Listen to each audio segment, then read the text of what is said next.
Mr. Jones, the owner of Manor Farm, closed the hen houses for the night.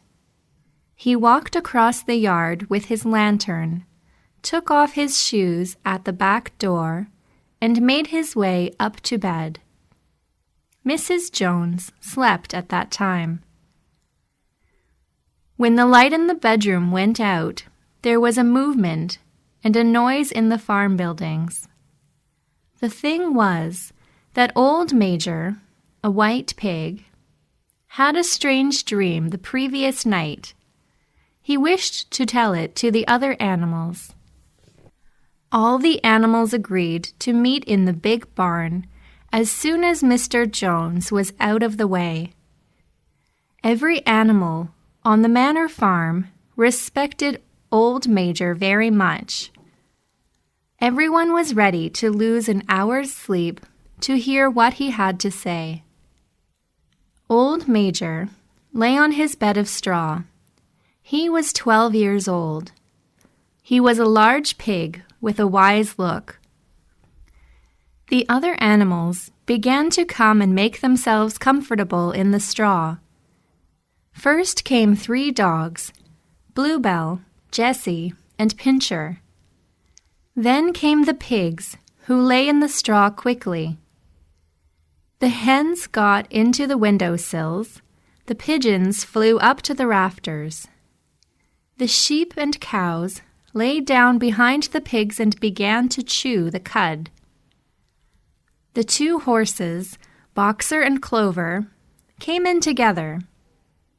They walked slowly, not to hurt the small animals in the straw. Clover was a big, middle-aged mare. Boxer was a big, strong horse. He had a white stripe down his nose. Every animal on the farm respected him. After the horses came Muriel, a white goat, and Benjamin, the donkey. Benjamin was the oldest animal on the farm. He seldom talked. He never laughed. He generally saw nothing to laugh at. Nevertheless, he liked Boxer very much. The 2 of them usually spent their Sundays together in the small paddock beyond the orchard. Just then, a brood of ducklings came into the barn with their mother. They nestled down near Clover and fell asleep at once. At the last moment, Molly, a stupid white mare, came slowly in. She was chewing a clump of sugar. She took a place near the front. She had red ribbons in her white mane. Last of all came the cat, who looked around for the warmest place. He finally lay down between Boxer and Clover. All animals were now present, except Moses, the tame raven, who slept on the perch behind a black door. When Major saw that they all waited attentively, he began, "Friends, you heard about the strange dream that I had last night, but I will talk about my dream later. I have something else to say first. I do not think, my friends, that I will be with you for many months longer. Before I die, I feel that it is my duty to share with you my wisdom. I had a long life. I had much time for thought as I lay alone in my stall.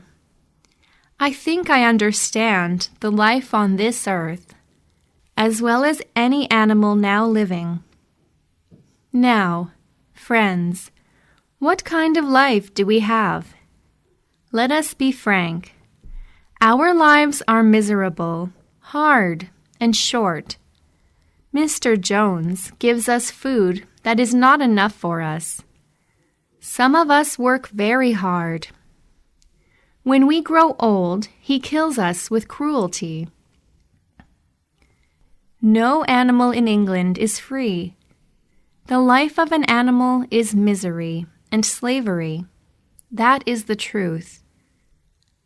Why then do we continue to live in this miserable condition?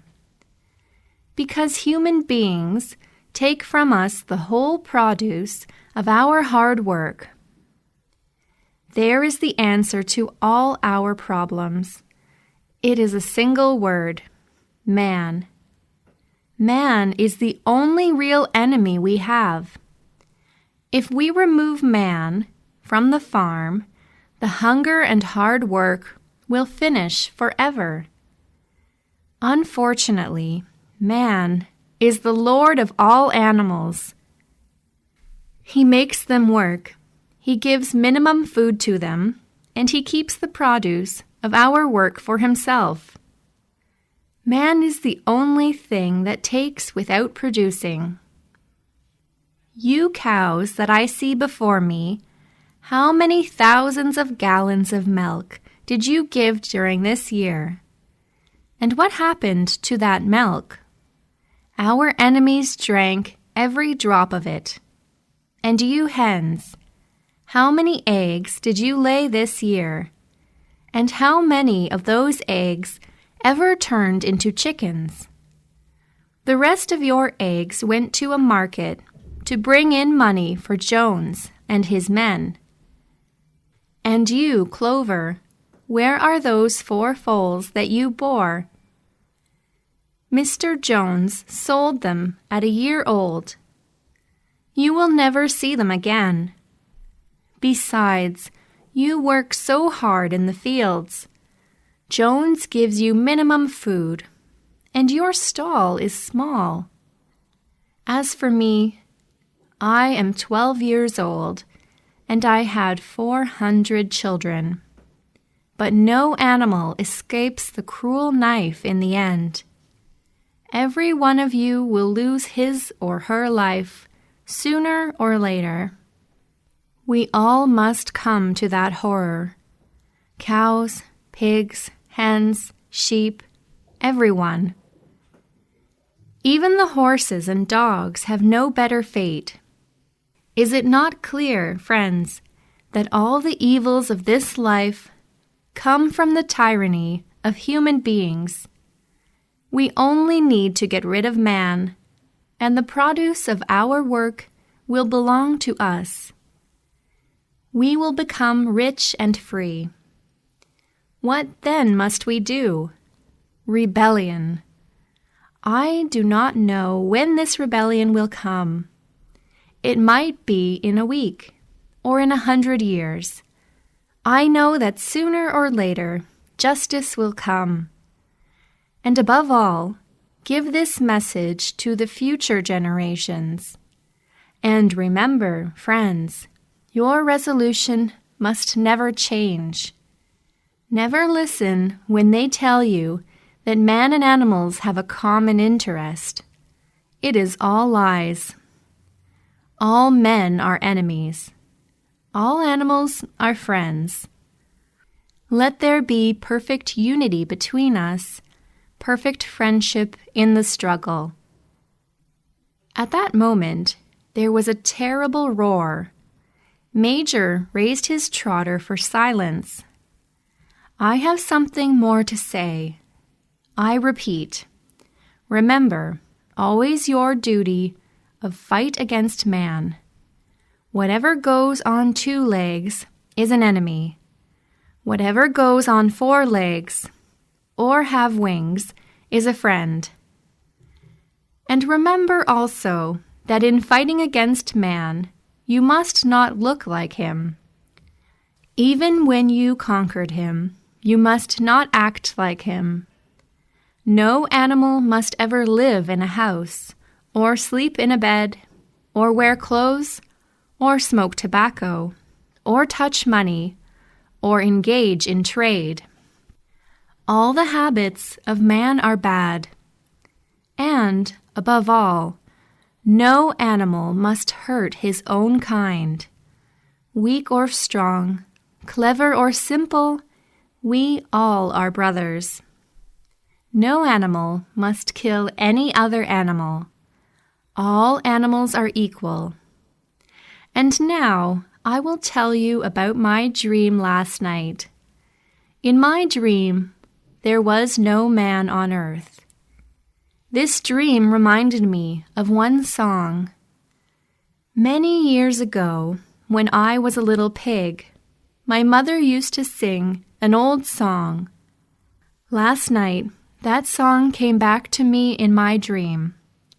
I will sing you that song now, friends. I call this song Animals of England.